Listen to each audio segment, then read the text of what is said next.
తెలుగు భక్తి మార్గం ఛానల్ ప్రేక్షకులకు నమస్కారం.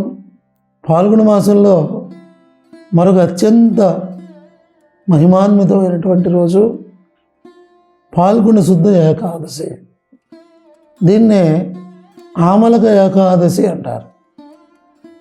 అంటే ఆమలకం అంటే ఉసిరిక అని అర్థం. ఉసిరిక చెట్టుని లేదా దీన్నే ధాత్రి వృక్షం అని కూడా అంటారు. ప్రతి ఒక్కరూ తప్పనిసరిగా ఈ ఏకాదశి రోజున ఉపవాసం ఉండి చక్కగా ఆ ఉసిరిక చెట్టు కింద ఈ గోవిందుని తప్పనిసరిగా విష్ణు సహస్రనామార్చనతో అర్చన చేసి విష్ణు స్తోత్ర పారాయణలు చేసి తర్వాత ఆవు పాలతో తయారు చేసినటువంటి క్షీరాన్నాన్ని తప్పనిసరిగా నివేదన చేసి ఆ క్షీరాన్నాన్ని తప్పనిసరిగా ప్రసాదంగా పుచ్చుకోవాలి. అలా పుచ్చుకున్నట్లయితే ఆ మహావిష్ణువు యొక్క అనుగ్రహం తప్పనిసరిగా కలిగి మనం కోరినటువంటి కోరికలు శీఘ్రకాలంలో తీరే అవకాశం ఉంది. అంతేకాకుండా సకల ఐశ్వర్యాలు పొందడమే కాకుండా సర్వసుఖాల్ని శాంతిని పొందేటువంటి అవకాశం చాలా ఎక్కువగా ఉంటుంది.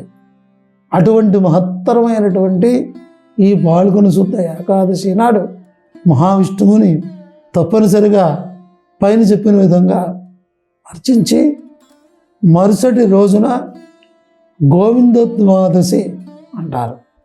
ఆ గోవింద ద్వాదశి రోజున మరలా ఈ యొక్క విష్ణుమూర్తిని గోవిందునిగా అర్చించి తర్వాత బ్రాహ్మణ సమారాధన చేసి బ్రాహ్మణులకు తప్పనిసరిగా గోవులను దానం చేసినట్లయితే వారి యథాసార శక్తి అనుసారముగా గోదానాలు చేసినట్లయితే తప్పకుండా ఆ యొక్క విష్ణుమూర్తి కృష్ణ పరమాత్మ చాలా సంతోషిస్తాడు.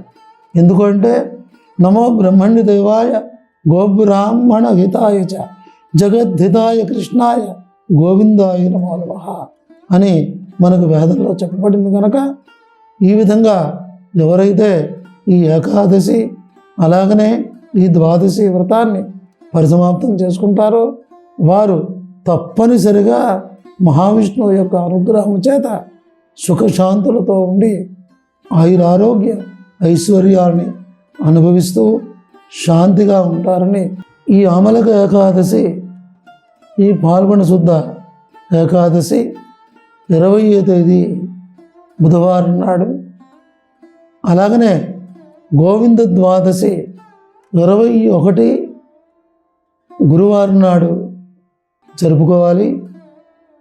పైన చెప్పినవన్నీ కూడా ఈ 2 రోజులు ఆచరించి తప్పనిసరిగా ఫలితాన్ని పొందాలని మరిన్ని విషయాల కోసం ఈ తెలుగు భక్తి మార్గం ఛానల్ సబ్స్క్రైబ్ చేసుకోవాలని తెలియజేస్తూ స్వస్తి.